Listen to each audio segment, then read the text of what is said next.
वो मंजर भी आएगा, वो नजारा भी आएगा, वो मंजर भी आएगा, वो नजारा भी आएगा, समुंदर है अगर तो किनारा भी आएगा। जिंदगी की परेशानियों से हार मत जाना ए दोस्त, तुझसे मिलने एक दिन वो सितारा भी आएगा, वो सितारा भी आएगा। Hello friends, good morning all of you. मैं यूपी ग्लोबल कोचिंग में आपका हार्दिक स्वागत करता हूं और आशा करता हूं आप लोग अच्छे होंगे, तंदुरुस्त होंगे, मस्त होंगे। आज हम दोस्तों एक नए अध्याय को शुरू करने जा रहे हैं और ये अध्याय है हमारा मिडिवल हिस्ट्री, मध्यकालीन भारत का इतिहास। इसको दोस्तों आज हम स्टार्ट करने वाले हैं और बहुत ही अच्छे ढंग से इसको दोस्तों हमारा टारगेट है 10 घंटे में, 10 से 12 घंटे में इसको दोस्तों खत्म किया जाए, इसको कंप्लीट किया जाए। ये जो हमारी क्लासेज रहेंगी दोस्तों, ये क्लासेज आपके UP TET, UP SI, super TET, banking, जो आपके रेलवे के एग्जाम हैं, एनटीपीसी, ग्रुप डी, इन सभी एग्जामों के लिए दोस्तों ये पर्याप्त रहेंगी। आइए दोस्तों टॉपिक को शुरू करते हैं। अगर दोस्तों हम मध्यकालीन भारत की इतिहास की बात करें तो मध्यकालीन जो भारत का इतिहास है दोस्तों, इसको हमें दो भागों में बांट के पढ़ना है। पहला दोस्तों दिल्ली सल्तनत, जिसको हम कवर करने वाले हैं, और दूसरा क्या है दोस्तों, मुगल काल। अगर हम दिल्ली सल्तनत की दोस्तों बात करें तो दिल्ली सल्तनत की जो स्टार्टिंग होती है वो, दिल्ली सल्तनत जो होती है वो ऐबक के टाइम से होती है, कुतुबुद्दीन ऐबक के समय से। लेकिन दोस्तों हमें अभी कुछ जो दिल्ली सल्तनत की स्टार्टिंग से पहले का इतिहास है उस पर थोड़ा दोस्तों प्रकाश डालना है, क्योंकि यहाँ से दोस्तों क्वेश्चन आए हुए हैं और क्या क्वेश्चन दोस्तों पूछे गए हैं, आइए उनको हम कवर करते हैं। सबसे पहले देखें, क्वेश्चन पूछा जाता है भारत पर प्रथम मुस्लिम आक्रमणकारी। तो दोस्तों यहाँ पे मैं मुस्लिम आक्रमणकारियों की बात कर रहा हूँ। क्या दोस्तों, मुस्लिम आक्रमणकारी। अगर मैं बात करूं दोस्तों मुस्लिम आक्रमणकारी, तो मध्यकालीन भारत में आपको देखने को मिलेंगे कि दो लोग आए हैं, अलग अलग जगह से आए हैं, और दोनों ही दोस्तों कौन है, मुस्लिम। मुस्लिमों की पहली जो शाखा है दोस्तों वो अरब शाखा है, या बोले अरब आक्रमणकारी। कौन दोस्तों, अरब आक्रमणकारी। दूसरा हमें ध्यान रखना है दोस्तों, तुर्क आक्रमणकारी। किसको ध्यान रखना है दोस्तों, तुर्क आक्रमणकारी। अब देखिए दोस्तों, यहाँ पे जो आक्रमणकारी हैं दोनों ही मुस्लिम हैं। पहले किसने किया है दोस्तों, अरब शाखा के जो मुस्लिम हैं इन्होंने किया है, दूसरा किया है दोस्तों तुर्कों ने। तो क्वेश्चन पूछा जाता है दोस्तों, पहला मुस्लिम आक्रमणकारी कौन था। तो यहाँ पे अगर हम देखें फर्स्ट मुस्लिम आक्रमणकारी, फर्स्ट अगर पूछा जाता है तो आंसर आता है दोस्तों मोहम्मद बिन कासिम। क्या दोस्तों, मोहम्मद बिन कासिम। और मोहम्मद बिन कासिम की बात करें दोस्तों तो इन मोहम्मद बिन कासिम ने कब अटैक किया है, तो आंसर आपको ध्यान रखना है दोस्तों 712 ईस्वी में। नेक्स्ट क्वेश्चन बनता है, क्या मोहम्मद बिन कासिम से पहले भी किसी ने आक्रमण किए थे। तो हाँ दोस्तों, मोहम्मद बिन कासिम से पहले भी आक्रमण हुआ, और इससे पहले जो आक्रमण हुआ वो 711 ईस्वी में हुआ, और दोस्तों किसने किया था, उबैदुल्ला ने किया था। किसने दोस्तों, उबैदुल्ला। दूसरा, यहाँ पे एक बुंदेला नाम भी मिलता है, बुंदेला ने भी यहाँ पे आक्रमण किया है, बुंदेला ने और उबैदुल्ला ने। लेकिन इन्होंने जो आक्रमण किए ये दोनों ही असफल रहे। तो प्रथम सफल आक्रमणकारी पूछा जाए तो आंसर क्या होता है दोस्तों, मोहम्मद बिन कासिम। आइए दोस्तों पढ़ते हैं मोहम्मद बिन कासिम कौन है, कहाँ से आया, क्या है, इसका इतिहास देखते हैं। तो यहाँ पे अगर देखें दोस्तों तो अरब में आपको ईरान इराक में एक शासक मिलेगा। इराक की बात करें तो यहाँ पे एक शासक मिलेगा अल हज्जाज। कौन मिलेगा दोस्तों, अल हज्जाज। और जो अल हज्जाज है दोस्तों, इसी का कमांडर है, सेनापति है, क्या नाम है दोस्तों, बताइए। तो अभी मैंने बताया था मोहम्मद बिन कासिम। क्या नाम है दोस्तों, मोहम्मद बिन कासिम। अब दोस्तों मोहम्मद बिन कासिम ने भारत पर अटैक किया, क्यों किया, क्या कारण थे, कारण थोड़ा जानते हैं। ये जो मोहम्मद बिन कासिम है, यहाँ जो ईरान इराक है, ये दोस्तों व्यापार करते थे। क्या करते थे दोस्तों, व्यापार। और व्यापार इनका चलता था दोस्तों श्रीलंका के साथ। किसके साथ चलता था, श्रीलंका के साथ। होता ये था दोस्तों कि श्रीलंका से जो व्यापार होता था, इधर भारत जो उस समय था, इस समय जो पाकिस्तान बना हुआ है, ये पूरा हिस्सा भारत में हुआ करता था। और यहाँ सिंध जो प्रांत है, सिंध प्रांत पर दोस्तों शासन किसका था, राजा दाहिर का। अगर हम सिंध प्रांत की बात करें तो सिंध प्रांत पर उस समय शासन हुआ करता था राजा दाहिर का। अब देखो दोस्तों हुआ क्या, राजा जो दाहिर हैं इन्होंने क्या किया दोस्तों कि जो अल हज्जाज हैं इनके कुछ जहाज़ों को दोस्तों देवल बंदरगाह पर लूट लिया। देवल बंदरगाह ये आज की डेट में बात करें तो पाकिस्तान में पड़ता है, सिंध क्षेत्र में पड़ता है। और सिंध का शासक शासक कौन है दोस्तों? राजा दाहिर। हुआ ये दोस्तों कि जो अल हज्जाज है इसके कुछ जहाज़ों को लूट लिया गया, और जहाज़ों में दोस्तों ये जो अपना सामान ले जा रहे थे उसको जो सैनिक यहाँ राजा दाहिर के सैनिक हैं उन्होंने दोस्तों उनको छीन लिया, लूट लिया। अब कई बार दोस्तों जो अल हज्जाज है इसके द्वारा वार्निंग दी गई कि राजा दाहिर को कि ये लूटपाट बंद करो और हमारा जो हर्जाना है वो हमें वापस करिए, लेकिन दोस्तों इन्होंने नहीं सुना। जब नहीं सुना तो ऐसी स्थिति में अल हज्जाज ने अपने एक कमांडर को भेजा, सेनापति को भेजा, मोहम्मद बिन कासिम को। और मोहम्मद बिन कासिम और अल हज्जाज, यहाँ पे मोहम्मद बिन कासिम और राजा दाहिर के बीच दोस्तों एक युद्ध होगा। और ये युद्ध जो हुआ दोस्तों ये 712 ईस्वी में हुआ। और ये कहाँ पर हुआ था दोस्तों? तो आपको ध्यान रखना है, राबर का युद्ध। किसका दोस्तों? राबर का युद्ध। राबर का जो युद्ध हुआ दोस्तों, इस युद्ध में मोहम्मद बिन कासिम विजयी हुआ और राजा दाहिर दोस्तों वीर गति को प्राप्त हुए। क्या हुआ दोस्तों? ये हार गए, वीर गति को प्राप्त हो गए। बोले तो इनकी भाई साहब की क्या हो गई? मृत्यु हो गई। अभी क्या होता है दोस्तों, जब इनकी मृत्यु हुई, इनकी अगर हम बात करें दोस्तों तो इनकी जो पत्नी है, पत्नी का नाम क्या है दोस्तों? दो पत्नियां आपको मिलेंगी। एक तो लाड़ो, क्या नाम मिलेगा दोस्तों? लाड़ो देवी और रानी बाई। क्या नाम मिलेगा? रानी बाई। रानी बाई की बात करें, दूसरी है लाड़ो देवी। तो लाड़ो देवी और ये जो रानी बाई है, रानी बाई की बात करें तो इन्होंने दोस्तों राबर दुर्ग की रक्षा के लिए अपने प्राणों को न्यौछावर कर दिया। और ये दोस्तों अंत में क्या कर लेती हैं? जौहर कर लेती हैं। क्या कर लेती हैं दोस्तों? जौहर कर लेती हैं। ये जो राजा दाहिर हैं इनकी दोस्तों दो पुत्रियां हैं। कितनी पुत्रियां? तो पुत्री आपको ध्यान रखनी है, दो पुत्री हैं। और जिनके नाम क्या मिलते हैं दोस्तों? तो एक तो आप नाम यहाँ पे ध्यान रखना, परमाल देवी। क्या नाम दोस्तों? परमाल देवी। और दूसरा कौन है दोस्तों? सूर्या देवी। क्या नाम है दोस्तों? सूर्या देवी।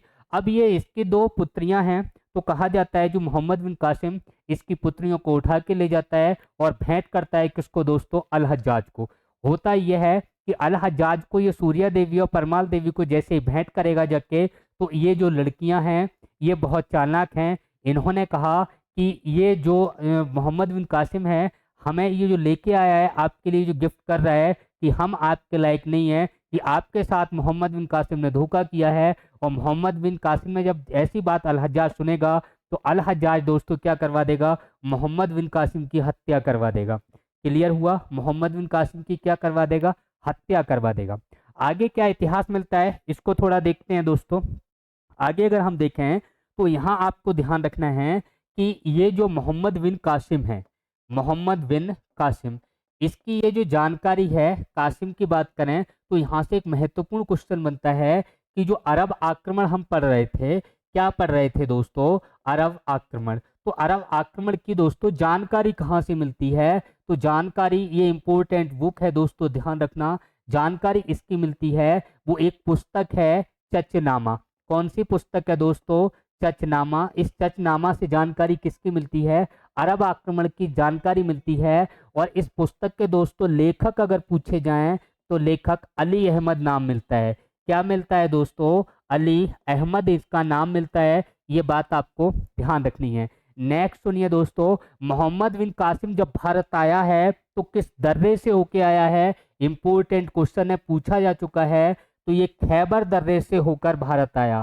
खैबर दर्रे से होकर, दर्रे से भारत आता है। ये क्वेश्चन दोस्तों पूछा जा चुका है। खैबर दर्रे से आता है। कौन से दर्रे से? खैबर दर्रे से भारत आता है। और यह दर्रा कहाँ है दोस्तों? पाकिस्तान और अफगानिस्तान के बीच है। पूछ लिया जाता है एग्जाम में, इसको दोस्तों आपको ध्यान रखना है।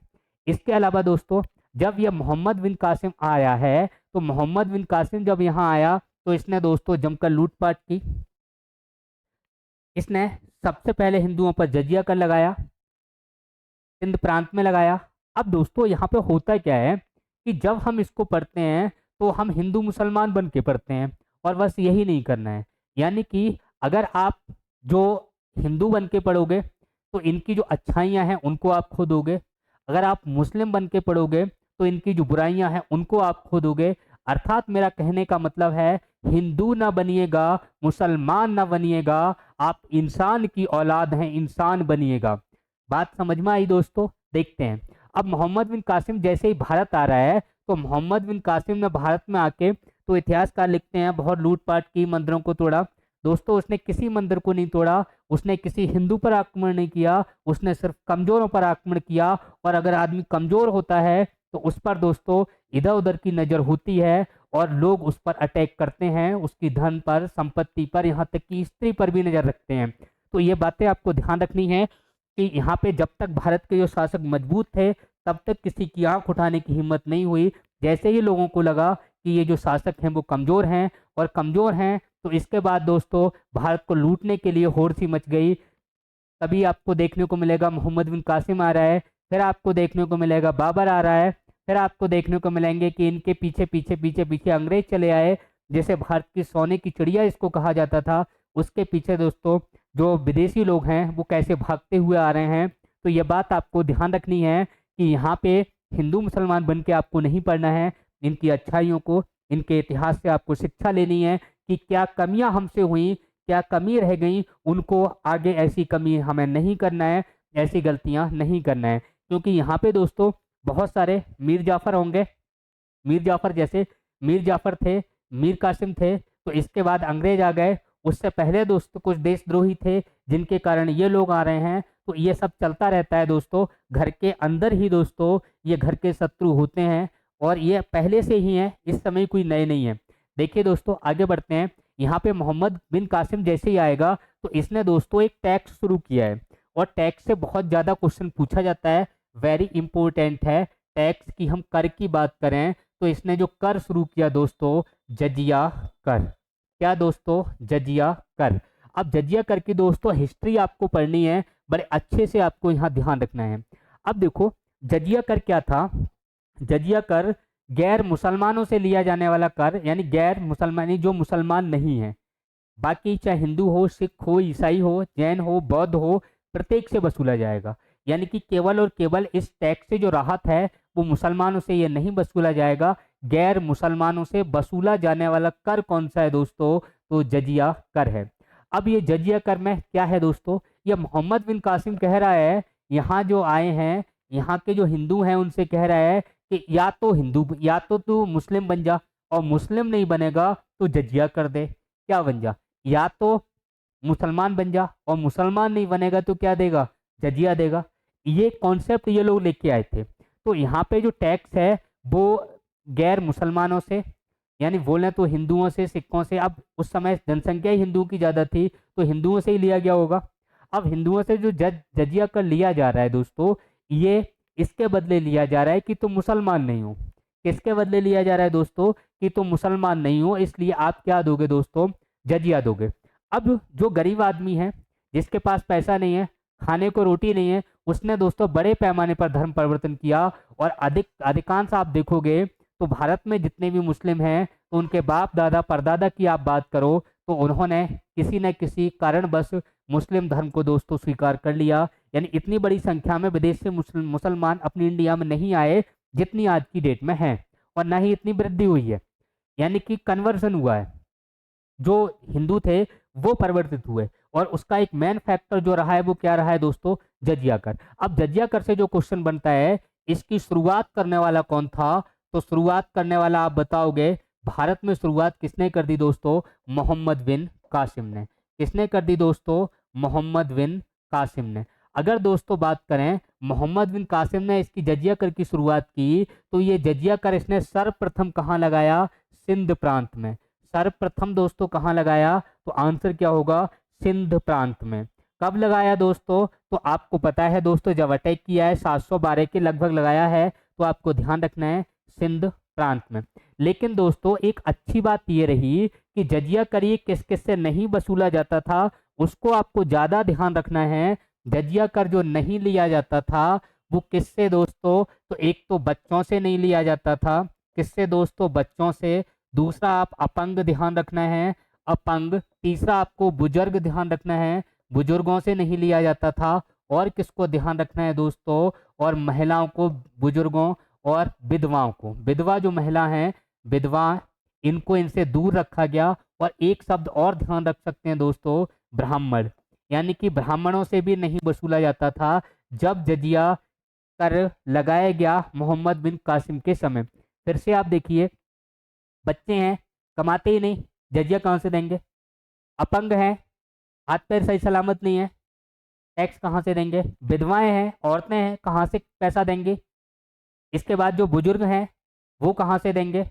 ब्राह्मण हैं, इनको दोस्तों अलग रखा गया, जजिया कर इन लोगों से नहीं वसूला गया। लेकिन दोस्तों इसके बाद आप देखेंगे तो आगे आपको कॉन्सेप्ट मिलेगा कि जो जजिया कर था, या आप दिल्ली सल्तनत पढ़ेंगे तो उसमें एक शासक पढ़ेंगे, फिरोज शाह तुगलक। किसको पढ़ेंगे दोस्तों? फिरोज शाह तुगलक। अगर हम तुगलक वंश में देखेंगे तो एक शासक मिलेगा, फिरोज शाह तुगलक। ये दोस्तों फिरोज शाह तुगलक था, इसने ब्राह्मणों से वसूला। किससे दोस्तों?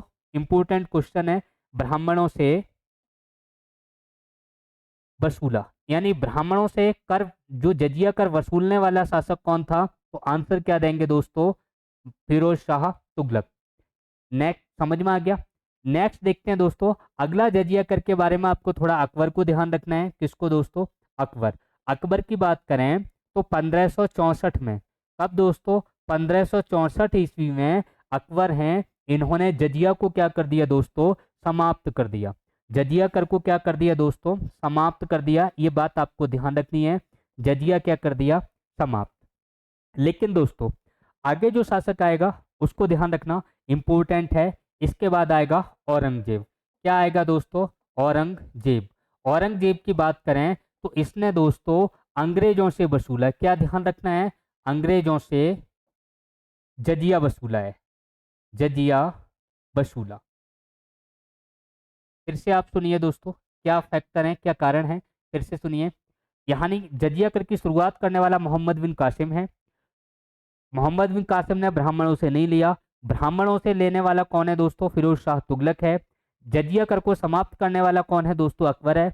हालांकि अकबर ने 1700 यानी 1675 में दोबारा से लगा दिया है किसी कारणवश, लेकिन आप हटाने वाली बात ध्यान रखना। इसके बाद दोस्तों अंग्रेज जो अंग्रेज हैं उनसे किसने वसूला दोस्तों? औरंगजेब ने वसूला। औरंगजेब ने इसको पुनः लागू कर दिया।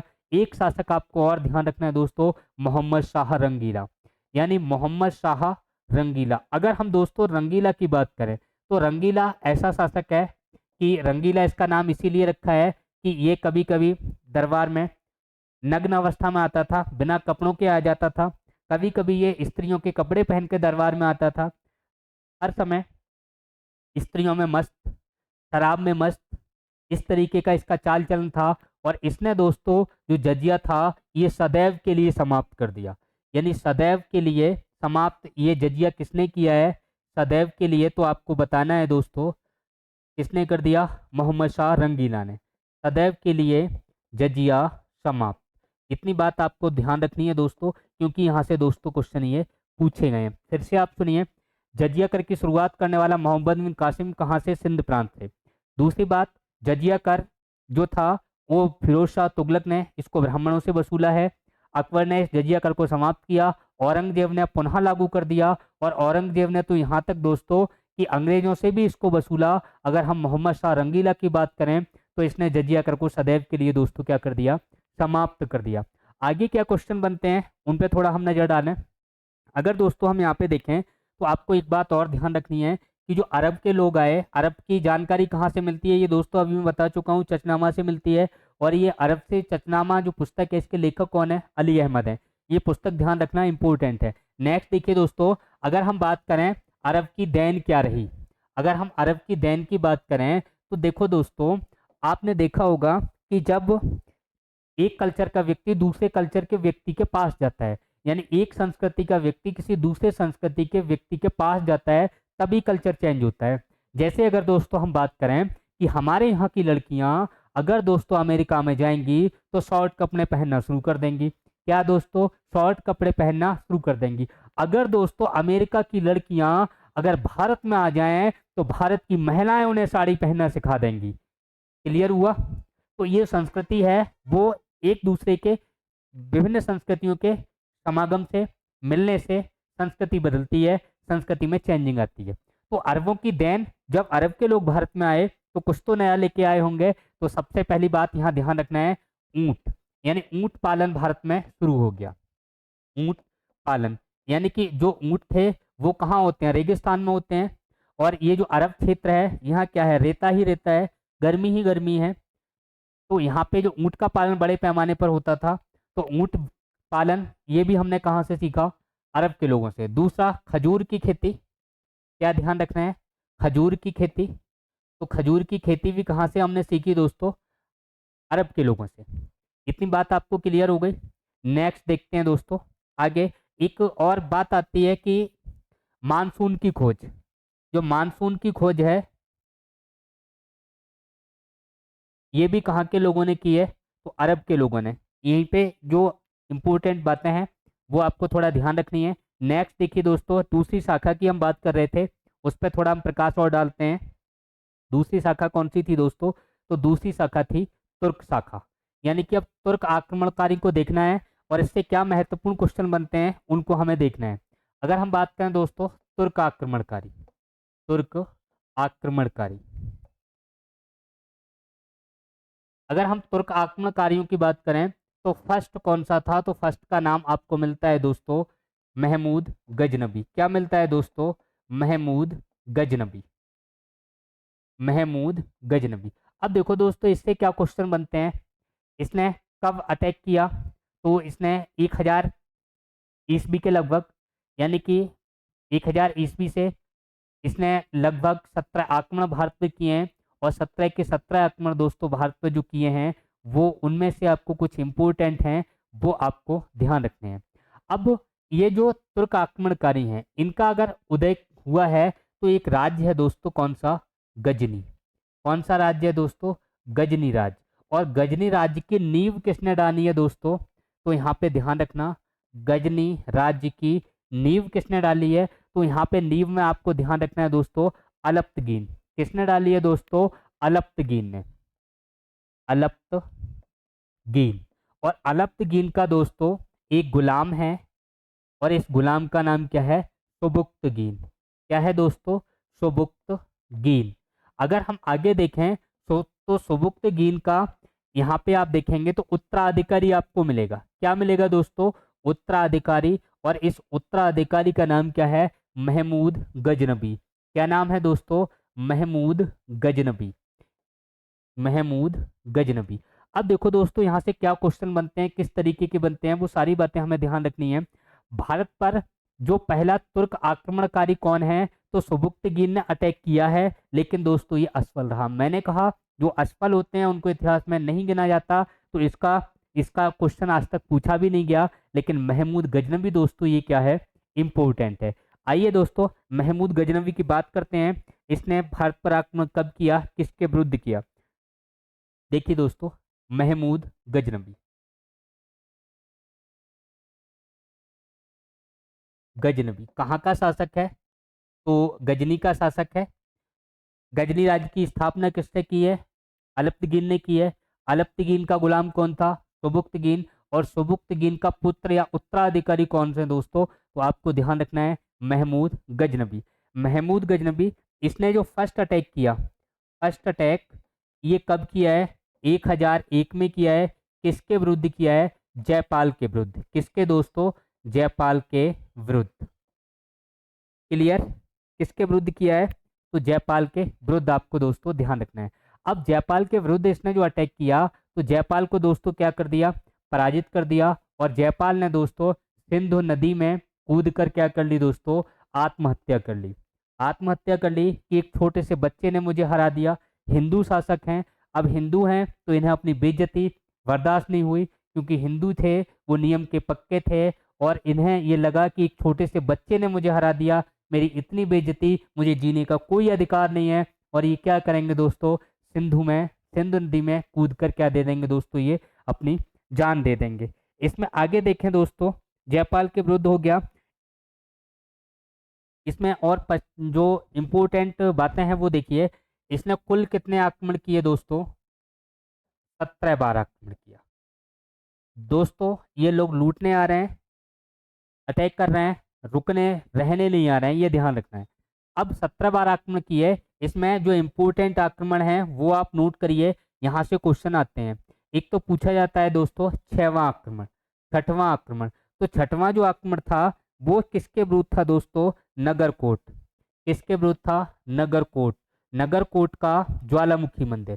किसका दोस्तों? नगरकोट का ज्वालामुखी मंदिर। नगरकोट और इसका दोस्तों ज्वालामुखी मंदिर। कहाँ है ये ज्वालामुखी मंदिर? तो आपको बताना है दोस्तों, गुजरात में है। कहाँ है? गुजरात में। इसके बाद 6 के बाद दोस्तों आपको देखना है 15वां आक्रमण। तो 15वां आक्रमण कहाँ था दोस्तों? तो ये मथुरा वृंदावन था। कहाँ दोस्तों? मथुरा वृंदावन। कहाँ था दोस्तों? मथुरा वृंदावन। अगर हम बात करें दोस्तों 25वां, वेरी इंपॉर्टेंट, एग्जाम में कई बार पूछा गया है 25वां आक्रमण। तो 25वां ये सोमनाथ मंदिर पर था। कहाँ दोस्तों? सोमनाथ मंदिर, सौराष्ट्र में है, गुजरात में है। ये 25वां आपको ध्यान रखना है, ये बहुत इंपॉर्टेंट है। और यहाँ से ये सब मूर्तियों को तोड़ेगा और अपार धन संपत्ति यहाँ से लूट के ले जाएगा। कहा जाता है कि 24 दिन 27 ऊँटों पर खजाना जाता है या इसकी चाबियां जाती हैं। तो वो थोड़ी आप इतना ध्यान रखना है। सोमनाथ मंदिर को कब लूटा? तो इसकी डेट आपको ध्यान रखनी है दोस्तों, ये डेट भी इंपॉर्टेंट है, 1025 ईस्वी में। कब लूटा है दोस्तों? 1025 में। इस समय जिसने भारत पर आक्रमण किया, इस समय कश्मीर के शासक कौन है? तो कश्मीर के शासक आपको बताने हैं, दिद्दा हैं। क्या नाम है दोस्तों? दिद्दा। ये भी एग्जाम में दोस्तों पूछा जा चुका है। आगे देखिए नेक्स्ट क्या प्रश्न यहाँ से बनते हैं। यहाँ पे आपको ध्यान रखना है कि जब ये भारत से लौट के जाता है तो सिंध प्रांत में, यानी कि सिंध प्रांत में, सिंध प्रांत में, सिंध प्रांत में क्या हुआ दोस्तों? यानी कि कुछ यहाँ पे जो हैं जाट, जो हैं जाट लोग, यानी जाट इस पर अटैक करेंगे और जाट विद्रोह में, जाट विद्रोह में महमूद गजनवी मारा जाएगा। महमूद गजनवी, गजनवी क्या होगा दोस्तों? मारा जाएगा। ये बात आपको ध्यान रखनी है, ये मारा जाएगा। कौन से विद्रोह में? जाट विद्रोह में। जाट विद्रोह में दोस्तों जब ये सोमनाथ मंदिर को लूटकर यहाँ से खजाना ले जा रहा है, उसी समय जाट इस पर अटैक कर देंगे और उस अटैक में सिंध प्रांत में दोस्तों इसकी क्या हो जाएगी? हत्या हो जाएगी, मृत्यु हो जाएगी। यहाँ पे जो इम्पोर्टेंट फैक्ट हैं कि महमूद गजनवी के दरबारी कभी आपको ध्यान रखने हैं। यानी जो हमने देखा अभी अरब शाखा की जो हमें जानकारी मिली, अरब मुस्लिम आक्रमणकारियों की जानकारी किससे मिली थी? चचनामा से। अगर हम बात करें दोस्तों तुर्क शाखा के जो मुस्लिम आ रहे हैं, इनकी जानकारी का स्रोत क्या है? या महमूद गजनवी के जो दरबारी कवि कौन है, उनको आपको ध्यान रखना है। उनकी बुक इंपोर्टेंट है, उनसे ही जानकारी मिलती है। किसकी दोस्तों? तुर्कों की। जो तुर्क हैं मुस्लिम, इनकी जानकारी मिलती है। और अरब शाखा की जानकारी किससे मिलती है दोस्तों? चचनामा पुस्तक से। तो देखिए महमूद, महमूद गजनवी के दरबारी कवि, यानी कि दरबारी हैं वो कौन कौन थे? तो दोस्तों एक तो नाम इसमें आपको ध्यान रखना है, उत्वी। क्या नाम ध्यान रखना है? उत्वी। दूसरा ध्यान रखना है दोस्तों अलबरूनी। क्या ध्यान रखना है? अलबरूनी। तीसरा नाम दोस्तों यहाँ पे ध्यान रखना है फिरदौसी। क्या ध्यान रखना है दोस्तों? फिरदौसी। इनकी पुस्तकें बहुत ज़्यादा पूछी जाती हैं, इनको दोस्तों आप रट लेना, उत्वी, अलबरूनी और फिरदौसी। एक क्वेश्चन ये पूछा जाता है किसके शासनकाल में या किसके समय, किसके साथ भारत आए हैं? तो महमूद गजनवी के समय ये लोग आए हैं। अब इसमें उत्वी कौन सी बुक लिखता है, अलबरूनी कौन सी लिखता है, फिरदौसी कौन सी पुस्तक लिखता है, ये पुस्तकें दोस्तों पूछी जाती हैं। और ये पुस्तकें दोस्तों हमारे लिए क्या हैं? इम्पोर्टेंट भी हैं। बात समझ में आई दोस्तों? बताइए, क्लियर हुआ नहीं? देखते हैं दोस्तों। अगर हम बात करें उत्वी, इसकी बात करें दोस्तों, उत्वी, अगर इनकी रचना की बात करें, पुस्तक की बात करें, तो उत्वी की आपको ध्यान रखनी है तारीख ए यामिनी। कौन सी दोस्तों? तारीख ए यामिनी। तारीख ए यामिनी ध्यान रखनी है पहली। दूसरी आपको ध्यान रखनी है, अथवा दूसरी, चलो लिख दे रहा हूं, दूसरी यहां पे ध्यान रखना,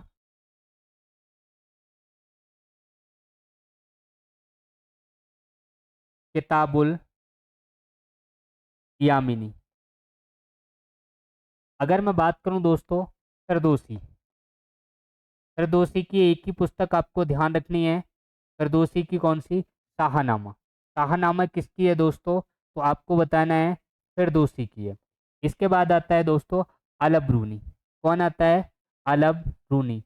अलब रूनी की बात करें तो इसकी आपको रचनाएं जो पुस्तकें हैं वो ध्यान रखनी है। किताब उल हिंद, किताब उल हिंद। आगे ध्यान रखना है तारीख उल हिंद। कौन सी?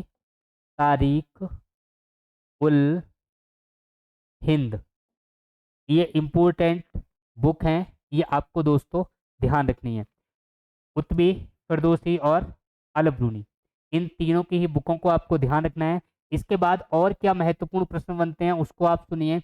अगर हम बात करें दोस्तों महत्वपूर्ण प्रश्नों में, तो आपको यहाँ पे ध्यान रखना है कि जो अलबरूनी, फिरदौसी, कुतबी, तो इनके बारे में ध्यान रखना है। क्वेश्चन जो पूछा गया है, क्वेश्चन में आपको बता रहा हूँ कि हिंदुओं का बेथलहम किसे कहा जाता है और किसने कहा? फटाफट बताइए, हिंदुओं का बेतलहम किसे कहा जाता है और किसने कहा?